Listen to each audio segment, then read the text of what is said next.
You're listening to the Chopped Podcast, episode number 25. Yeah.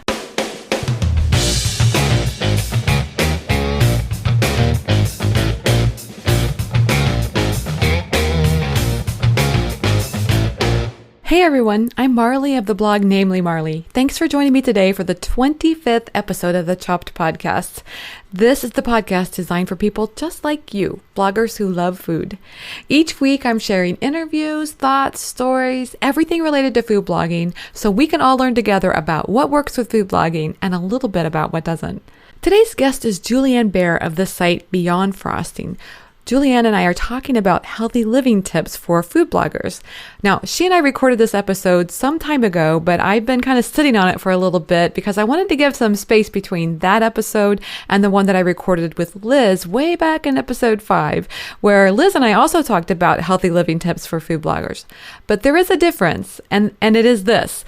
Liz has a site that's devoted to healthy living concepts and recipes and things like that, whereas Julianne's site is a dessert blog and it's mostly focused on sweets. And I just thought there was enough difference between these two and that there are a lot of people who have sites like that are focused on desserts or maybe just not healthy living in general. And so I thought there might be a good perspective that we could share that would be different.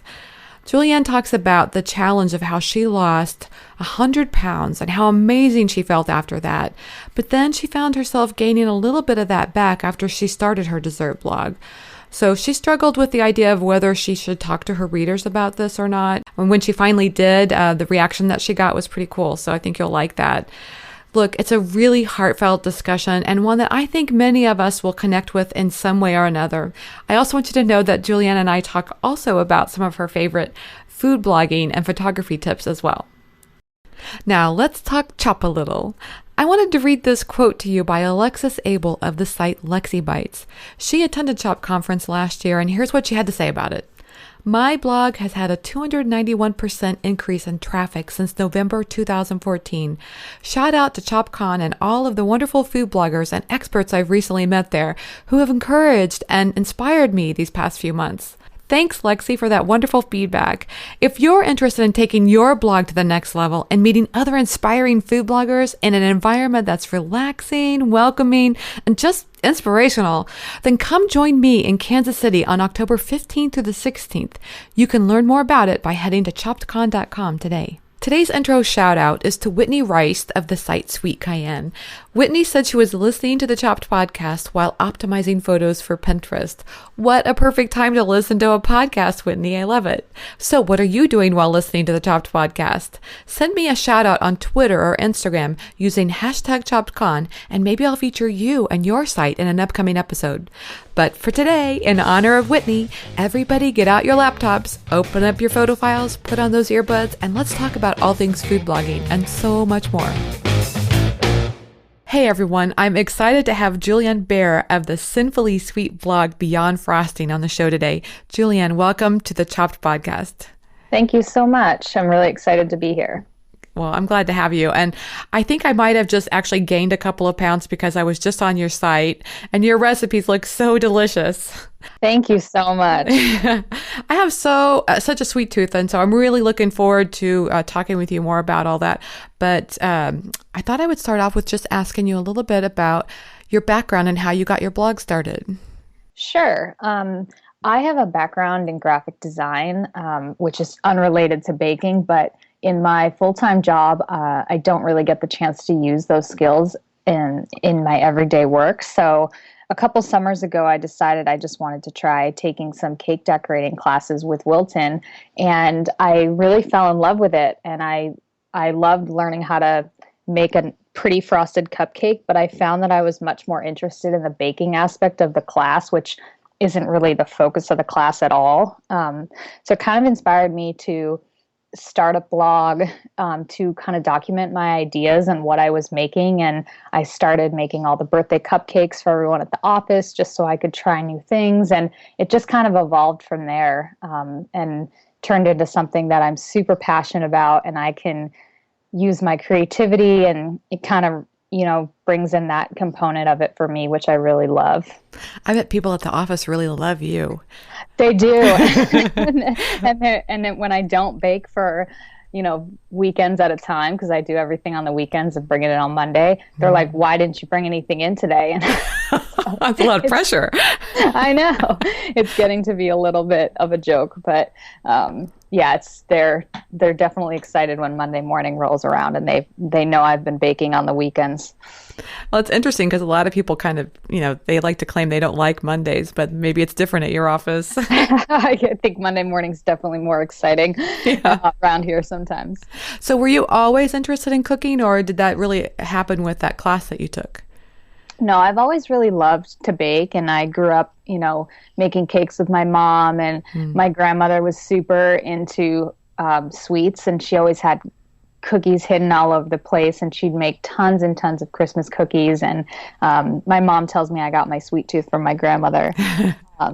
But I took a big break from sweets when I graduated college and kind of started my whole weight loss journey. And it had been years since I had a real cupcake or a slice of cake or brownie. I would enjoy the more healthy versions of those treats, but I wasn't necessarily baking and making all these sweets all the time. So when I started my blog, it was a bit of a lifestyle change in that sense. And I also started my blog around the time where I started dating my boyfriend too. So it was kind of I went from, moving around all the time to kind of settling in and having someone else to share these desserts with, which definitely also helps. Yeah, I think I know how that goes, because I definitely started making more sweets when I met my husband. So men and sweets, what do you know? I know. Yeah. It's like hand in hand, right? Yeah, exactly. So let's talk a little bit about your blog. What's your favorite part about food blogging? I think my favorite part about blogging is really the relationships and the people that I have met through blogging. Mm-hmm. It's kind of this unique situation where you follow these people online and then you meet them in real life. And in most cases, they're awesome and they're the same person that you meet through their blog. And sometimes they're not, but I've met some really amazing friends through my blog, and it's also taken me to so many parts of the U.S. that I've never thought I would go to. So I love the travel aspect and connecting with brands, and kind of learning a little bit more about marketing. And that's been kind of unique for me to have that experience. So I bet that's helpful, and with this background that you've got in graphic design, that's bringing it all full circle. Exactly. Ironically, I can't design my own logo, but it does really feed my creative side of my life, which is something I was lacking for a really long time. So in that way, it's been awesome. Is there anything about food blogging that you don't like so much? Well, I take my blog very seriously, and so it's kind of become a second full-time job for me. So it definitely does add to the stress of my everyday life. And I'm not married, I don't have kids, and I can't really imagine doing this with kids. But between my full-time job and my blog, I don't have a lot of free time, or if I do have free time, I'm constantly filling it with stuff I need to do for my blog. So it's a bit difficult to manage the two of them. Yeah. I have something in common with you, and that is that I have a sweet tooth as well. And I loved drooling over the photographs on your site. And I'm just curious if you have a favorite food photography tip. Oh my gosh. I always really like to include a photo of the dessert with a bite taken out of it. And I know that that's not everybody's favorite shot, but I think it just kind of hits home for people when they think about taking that first bite of a dessert. So that's kind of what I like to do. When you're saying not everybody likes that, I think are you referring to the fact like some people kind of like it a perfect picture where, no crumbs and all that kind of stuff? I've had some people comment like, that they don't like the photo when you think about taking a bite out of it, and why would you include a photo of a half-eaten dessert? And it was like, well, because I got hungry. Yeah, or maybe because I'm the photographer and I'm going to do it that way. Yeah, it's you get a lot of skeletons that come out of the closet with some people online, but yeah. You take the good with the bad. That's right. So you mentioned this earlier, and I noticed that you've been pretty public about the fact that you have maintained your personal health goals as a dessert blogger. And I was just wondering if you can describe for the listeners the story about your weight loss journey and how you lost 100 pounds, which is just amazing. I'm so impressed. Thank you. Thank you very much. It took me a really long time to feel comfortable sharing my story. And I've been at my current job for 4 years. And when I first started, I was kind of at my smallest. And I had never really told a lot of people at work about it. I just was kind of embarrassed. And, I would share my story every now and again, and people would be like so impressed. And, it made me feel good to celebrate that, because for so long I had kind of kept that inside. And, when I would go home, people would sometimes not even recognize me, which, felt awesome, quite frankly. But Yeah. so for me to kind of open up at the point that I did at the beginning of the year was as a result of the past couple of years. I've definitely put on about a third of that back, and it's come with a lot of ups and downs in my personal life and struggles I've been through. But I was kind of at the point where I really needed to get a handle on it, and I felt like sharing that story with my readers was holding me a bit more accountable for my own actions, but also kind of inspiring people to know that they can do it themselves. And I think that, with weight loss, and I've done my weight loss with Weight Watchers, which really has been the only thing that works for me. But part of what I love about that is going to the meetings and listening to people's stories, and also sharing that sense of community, is these people understand what I'm going through. So I decided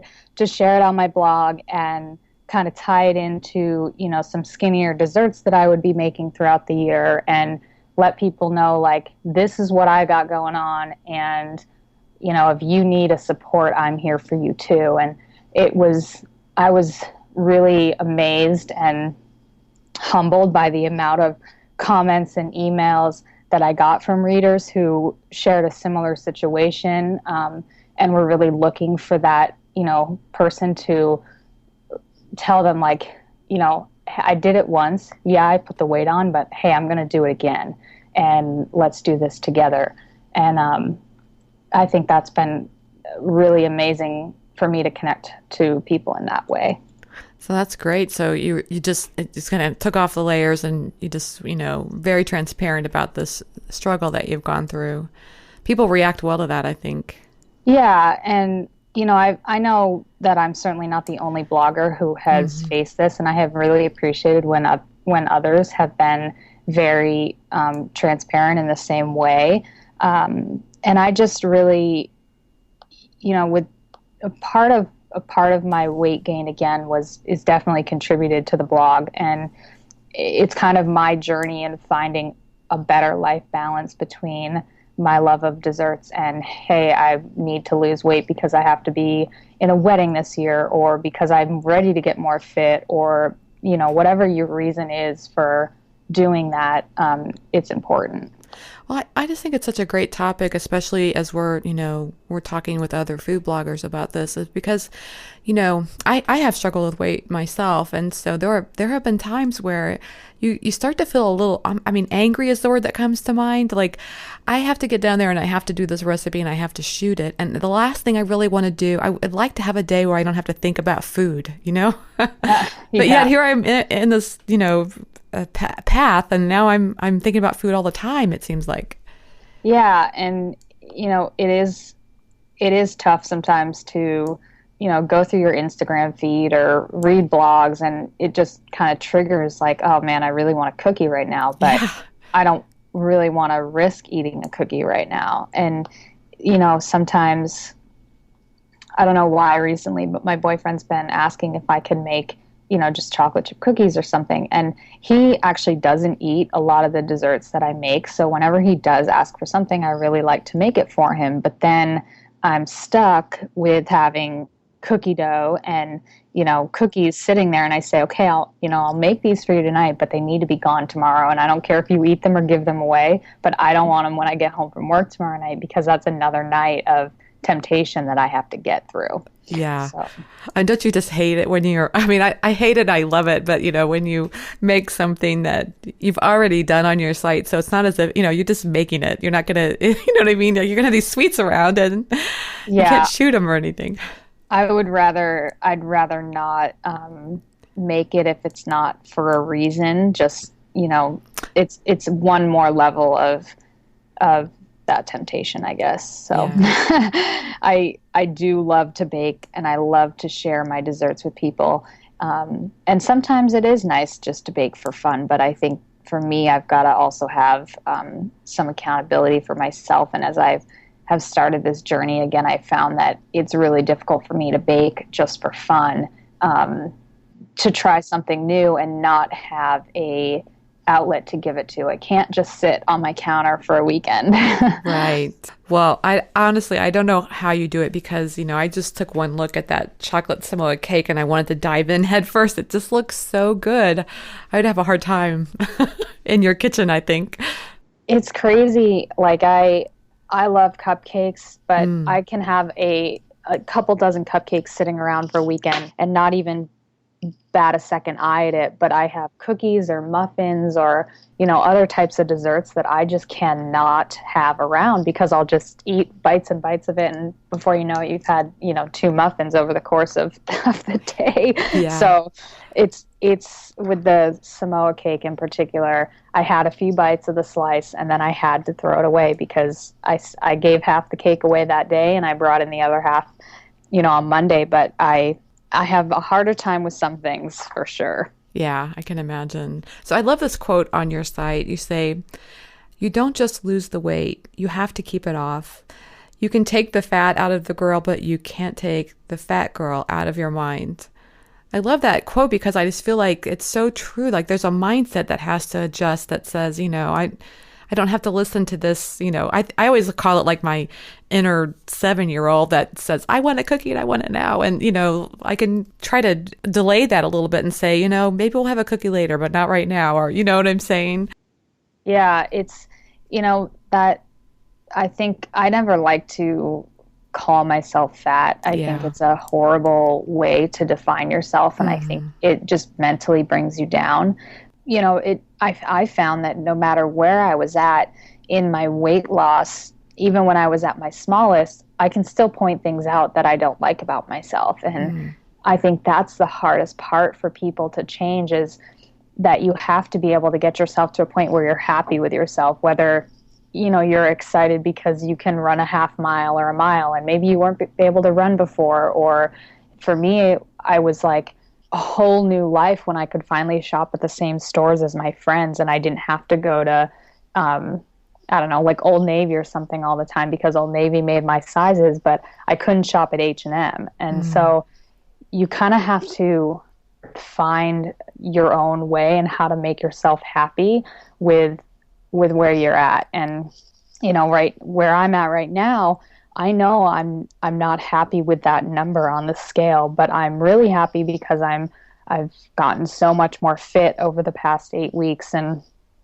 I have energy and I, just the different things that I can find to say, hey, I might not be happy with how I look, but I'm way happier than I was 7 pounds ago. You know what I mean? Right. Yeah. It sounds like a very empowered place that you're in because you're taking control. Yeah, I think you have to do that. Whether you're trying to lose 5 pounds or 50 pounds, whatever that is, I come to find that you have to celebrate those small accomplishments. If you're going to have a glass of wine after you lose 5 pounds or a special meal or something, you have to focus on, an achievable goal and think about the long run. But if you focus on the long run, you're never going to be satisfied with yourself. Oh, that's really good. And in fact, I've always found the times that I'm at my worst around food is usually when I'm emotionally, spent. Yeah, it's the hardest.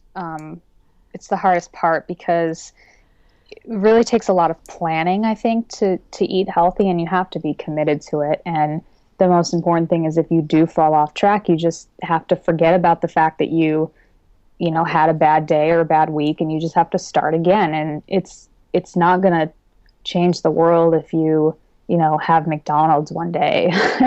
You have to stick with it and not let yourself give up. So exercise has been a part of this process as well? Absolutely. Definitely, I think, depending on your own metabolism, some people, they're okay with just changing their diet and learning about portion size. But for me, if I want to take that to the next level and lose the weight that I want to lose, I have to incorporate exercise in my life. And I used to, and I still do, want to make sure that I have a real calorie burning exercise at least 5 to 6 days a week. And that could be really tough between work and blogging and everything else. How do you fit the time in?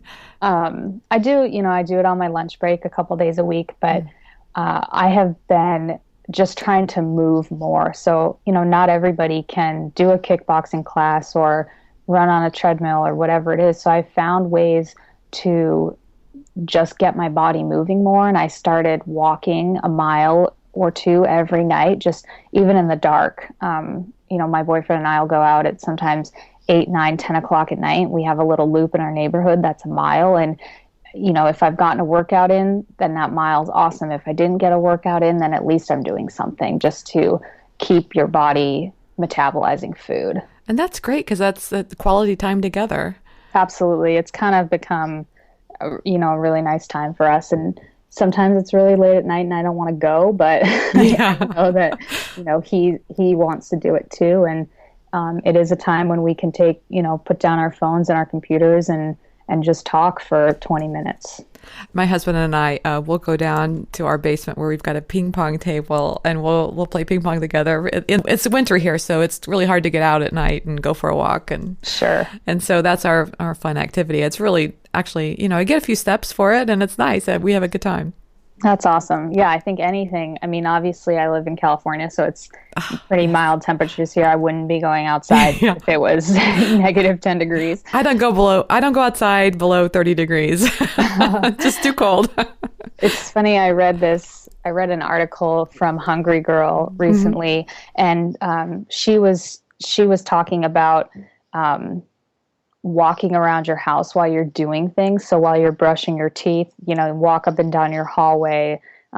When you're, folding laundry, maybe you walk around or go up and down the stairs in between each shirt. And yeah, it's going to take you 4 times as long to do it. But if you don't have the time to get outside, find ways to increase your steps around your house. And, we joke about watching a show and on each commercial break, we got to do something different, like burpees or squats or something. And it is really easy to incorporate those types of things into your life if you're willing to make it fun. Oh, I think it's so great that you just said that because I will do that while I'm brushing my teeth. I'll do plies, or even as I'm cooking. I'm always like, I'll listen to music as I'm in the kitchen, and so I'm dancing or I'm doing stuff as I'm cooking.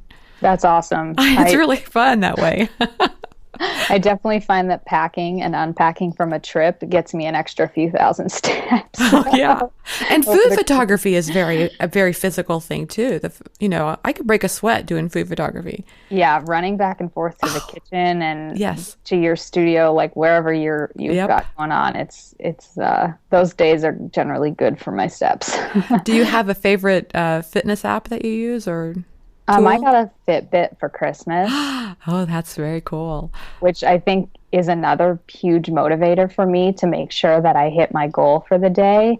That actually ties directly into my online Weight Watcher tool. So it calculates my fitness points for the day, and then I can see, hey, maybe I can have an Oreo tonight because I have a couple points left, or I got a couple activity points. And I think it's kind of another peace of mind for me. Oh, that's great. I love it. I didn't know that Fitbit would connect to Weight Watchers like that. That's kind of cool. Yeah, I really like it because you can connect to your friends too. So I have a couple friends that have Fitbits, and you can see how many steps they have for the week. And, if you want to message them or taunt them, you can kind of like taunt them, I guess. Yeah. So, So tell me, let's just summarize a little bit again for people who are food bloggers that are really struggling with, maintaining their personal goals. Maybe they feel like they just don't have the willpower to withstand whatever it is that they're cooking, if it's a cookie or if it's, some kind of souffle or some kind of casserole or whatever. But it sounds like what I heard you say is to, keep in mind your overall goals, to think about portion control. It's okay to have a bite maybe, but not eat the whole thing. Any other tips that you would share? Yeah, I mean, definitely portion control is probably the biggest part for people. So sometimes I will, cut a slice of cake or a cupcake in half, and I will take one bite and put the rest aside. So I'll take half and put it aside, and then I'll throw away the other half. And I hate thinking about throwing away food, but when I want to go back and I'm ready for that second bite, whether it's in an hour or a couple hours or maybe 5 minutes from now, that's all I'm going to eat, and that's it. And so you can focus and enjoy that. And I think, I've heard, and don't quote me on this, but maybe there's like the first 3 bites are the only thing that you actually taste on your food, and the rest of it is just, mindless eating. So I've kind of learned to enjoy and appreciate the food that I am eating, instead of feeling guilty about it. I think that's very Parisian, isn't it? Like I think it's some book that they have, like, French women don't get fat. That's what it is, something like that. And they said you don't really need beyond 3 bites. Yeah, and it's just a taste. So if it is something that you think that you're going to have a really hard time dealing with, then find ways to get rid of it. Bring it to your friends. Ask your husband to take it to work or send it into school with your kids. And I know that's not always easy for everybody, but you just gotta get it out of sight and try to remove those temptations. I think it's all about finding out what your trigger points are and what works for you. And there's no real right answer. It's, you gotta. People at my meetings used to talk about that they had to spray, cleaning spray on food that was in the trash, or they'd go in and they'd dig out the peanut butter jar and keep eating the peanut butter. And wow. I never had those types of food addictions. Mm-hmm. When I go out to eat, I don't order French fries, and then I'm not going to eat French fries because I don't have them. So you just kind of have to think about those foods that you don't want to eat. And if you don't have them on your plate, you're not going to have access to eating them. So yeah, I think another thing too is just to get really picky about, like, okay, so if I'm going to eat something, I want it to be what I really, really want. I'm not going to, just eat anything. And so for me, like, yes, I really like cookies when they're fresh, but I don't really like them at all after that. So usually the first day it's kind of a problem for me, but after that they can sit on the counter. I'm not usually tempted by cookies after that. Oh, you're so lucky. I know.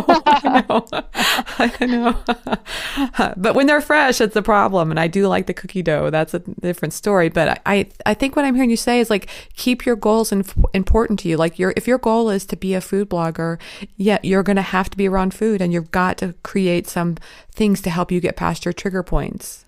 Exactly. And I think the most important thing is just not to get discouraged.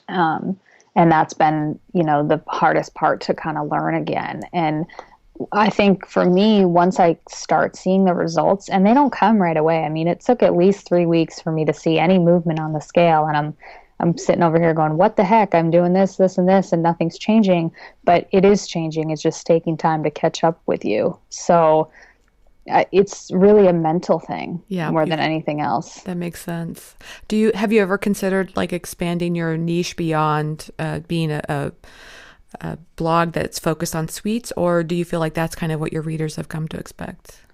I definitely think that's what my readers have come to expect. I've kind of gotten more interested in, creating desserts that are still friendly for the waistline, but not necessarily healthy. So there are some things that I have that are more healthy recipes, but then there are more recipes that are just, skinny versions of recipes. And how can I continue to make those things that I can still enjoy? And, a lot of times for me, that's single serving portions. Ah, I love that kind of recipe, the single serving cookie or whatever. That's great. Yeah, yeah, and anything that you can freeze and then, take out one or two, and that kind of puts you more in control of when you're gonna allow yourself to have them. So, if you're planning something special, or that this week you're gonna have guests over, maybe you can prepare that kind of stuff in advance and, plan, I guess, for when you're gonna let yourself have that. Or if you're, right at the last minute, you feel like you've got to have a piece of chocolate, then you've got something that you can enjoy that's already portioned out, and maybe you know how many calories that is, or whatnot. Do you provide calorie information on your recipes? I do not. I think that I never want to mislead anybody. Right. I've started to include Weight Watcher points on my recipes, and the only way that I'm able to do that accurately is because I actually plug those recipes into my online tools with Weight Watchers, and divide up the portions, and that way they'll tell me how much it is. But I also use a website sometimes called My Recipe Magic, and that will actually link back to your site and for the recipe instructions, but they do include the nutritional information. So occasionally I'll put a link to that in my post if somebody really is asking for it. Mm-hmm. But no, I don't want to. That's kind of next level. Yeah. I'm not sure if I could handle that. Yeah. So you mentioned that you're in graphic design. So what are some of the skills that you have in your career that you think have helped you as a food blogger? Well, definitely a knowledge of Illustrator and Photoshop. Yeah. I can put together business cards and media kits and edit photos and that kind of thing. And I have a little bit of an understanding of color and that kind of thing. I did take some web and video classes in college, and now that video is kind of becoming more popular, it's been a long time since I was in college, but I do still remember those things. So I'm very thankful that I can use those skills. Do you include video on your site? I have once or twice. I have some more videos coming up for the summertime, and it's something I definitely want to do more of, but it is extremely time consuming. Yes. Yeah. So I plan it mostly with my series called My Baking Bucket List. So that's kind of things that are a challenge to me, and I want to learn how to do these new types of things that maybe I haven't done on my blog before. And rather than, just starting out of the blue, I'll follow a recipe in a cookbook, or I'll try a couple of the similar recipes and see which one I like better, or talk through the process and my trial and error. And I like to try to include a video there. So if it's, last time I did donuts, and I had some photos and process shots of what worked and what didn't work. And I think that's really helpful for somebody who maybe isn't as familiar with how to boil a donut on the stove, or how to pipe a cupcake, or whatever it is. The videos can be extremely helpful. Oh, yeah, absolutely. So do you do this all alone, or do you have a virtual assistant or anybody that works with you? I have somebody that manages the back end of my website, so they do like all my technical stuff, and then I do have somebody that manages all my ads, and other than that, everything else is pretty much done by me. Wow. Yeah. Do you have a favorite book or a resource that's helped you with your blog? I can't think of one in particular. There's a lot of Facebook groups and friends who have helped me. I have definitely read some photography tutorials, and I think it's more about absorbing information from the others around you, and then finding how to adapt that into your own life. I love to attend conferences. I go to as many as I can fit in. That's great. Yeah, meeting other food bloggers is amazing. It's really does help a lot. Plus, not every day does your husband or boyfriend or daughter want to hear about how your stuff is performing on Facebook. I They don't know, really I know. understand. You're like, I'm with my people. They get my language, right? Exactly, exactly, We can talk about SEO and social media and all we want. exactly. It's awesome. Yeah. Do you post on a schedule or are you just kind of, as you've got something ready, then you publish again? No, I have to be planned out. So I try to post 3 times a week, and I try to do my baking over planned weekends where I'll do 4 to 6 and kind of get a chunk of them done at a time. It all depends on how busy I am with work or what trips I have planned. And in the summertime, I'm home a lot more, so I can be a little bit more relaxed and maybe only do 3 that weekend. But I have found that having things prepared in advance is a lot less stressful for me. I just have to, the hard part is writing and getting everything lined up. That's very last minute, but all the baking and photography is done usually in advance. So how do you do that? How do you work ahead? Do you have like an editorial calendar that, something that you've printed out or your Google Calendar? How do you do that?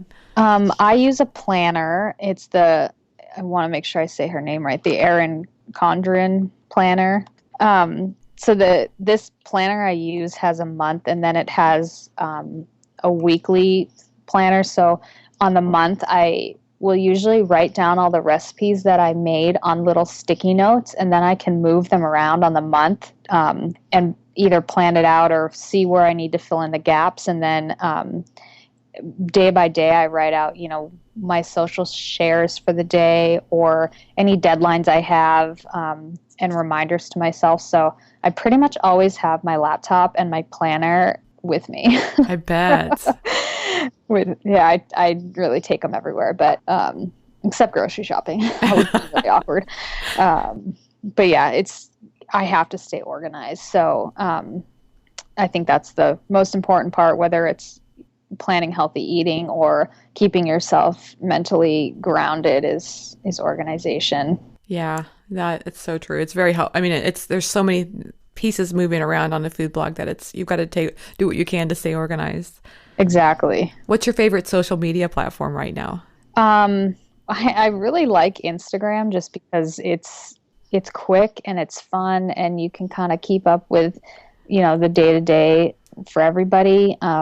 And I definitely get sucked into Pinterest a lot, but I'd have to say those two are definitely the most fun. Do you have any tips that you'd like to share on how you use either of those platforms? I guess on my Pinterest account, I really do treat it like a business. So I do have some personal boards that are for me. I have secret boards for things that I want to reference later, or maybe I don't want out there on my public site. But I like to keep a high level, I think, of stuff that I'm pinning and sharing, and I want my readers to use it as a resource for them. So I try to break it down with really specific boards like muffins and breads or cupcakes or brownies and those types of things. Because as a user, I think that's the first thing I'm going to go look for on somebody's Pinterest is what boards they have and what boards do I want to follow. That's great. Okay, so what's your number one tip for helping another food blogger who may be trying to grow their audience? Find a community. You can't grow alone. I mean, certainly people have done it, but it was like life-changing for me when I discovered that these groups existed where people were sharing things that worked or didn't work for them, and finding that group to share your stuff and maybe get in front of a new audience that you don't currently speak to. That's great. And if you're somebody listening now that is trying to think of how they could do that, going to a conference is a great way of doing that. Absolutely. Meeting other bloggers, connect with them. Face-to-face relationships go so much further, but, I definitely, a lot of those relationships with people I have now started because I was following their blog and, commenting back and forth. And I remember like reaching out to a couple of them saying, hey, I'm going to this conference. I don't know anybody. It'd be great to meet you. And you just kind of have to take that leap of faith, and put yourself out there. Yeah. And that's definitely difficult, but sometimes those turn into long-lasting relationships. That's great. So Julianne, anything exciting coming up for you? Anything that you can share at least? Well, I just this year joined the Wilton Sweet Treats team, which I'm really excited about. Great job. Thanks. I'm heading to their headquarters in April. And I couldn't be more thrilled. It's kind of comes full circle for me because that's kind of what inspired me to start my blog in the first place. So having the opportunity not only to work with them, but also see where, everything starts is really, really exciting. That is really exciting. Okay, so I've got a few, I guess I call them my quick and fun questions at the end of the interview I'd like to rattle at you here. Okay. What is the one food item that you could not live without? Oh, gosh. I think potatoes. Potatoes. That's a new one. Okay, I like that. What's about potatoes that you just can't live without? I love fries and me too. I mean, baked potatoes, sweet potatoes. They're just like such a great side dish. It's hard for me to resist. What's your favorite kind of French fry? Ones that are loaded with bacon and all that good stuff, but I like sweet potato fries too. Yeah, I like them when the sweet potatoes are kind of spicy. The sweet potato fries are good like that. Yeah. Okay, what's the favorite app on your phone? Oh, God, I might have to go back to Instagram. Okay. All the time. Yep, you're committed. You like that. Okay, good. So do you have time for TV at all? And if you do, what's your favorite shows that you're watching right now? Right now, I'm super into Scandal. I watched like 4 seasons in a row. I love The Bachelor, which I never usually watch, but I'm watching this season, and it's probably the first season I've ever watched. Walking Dead and Grey's Anatomy, and I am such a sucker for the Real Housewives. Oh my gosh. Most cities I pretty much follow, but I love Beverly Hills and New Jersey and all the drama. I just can't stop. Definitely some characters, huh? Yeah, absolutely. Okay, pumpkin or sweet potatoes? Sweet potatoes. I love pumpkin, but sweet potatoes is more all year round for me. That's true. You can do it all year round. That's great. So, Julianne, how can people find you online? Well, my website is beyondfrosting.com, and all my social media is at Beyond Frosting, and my Facebook is Beyond Frosting blog. So I'm pretty much everywhere. Julianne, thanks so much for taking the time to talk with me today. I really appreciate it. Absolutely. Thank you for having me. Thanks to Julianne Bayer for being my guest on today's episode of the Chopped Podcast. If you were out running around and couldn't write down something important, don't worry, we took the notes for you. Just head on over to choppedcon.com where I put up links for each show, including the stuff we talked about today and more information about our guests. I hope you're loving the Chopped Podcast. If so, it would mean the world to me if you'd head over to iTunes or Stitcher and give it a review. You can do that right now. Also, you can spread the word about the Chopped Podcast using @ChoppedCon on Twitter or Instagram, or even Facebook. Your shout-outs really mean a lot. You know, you inspire me, so I hope today's show is helpful and inspirational to you as well. Thanks so much for listening, and have a great week.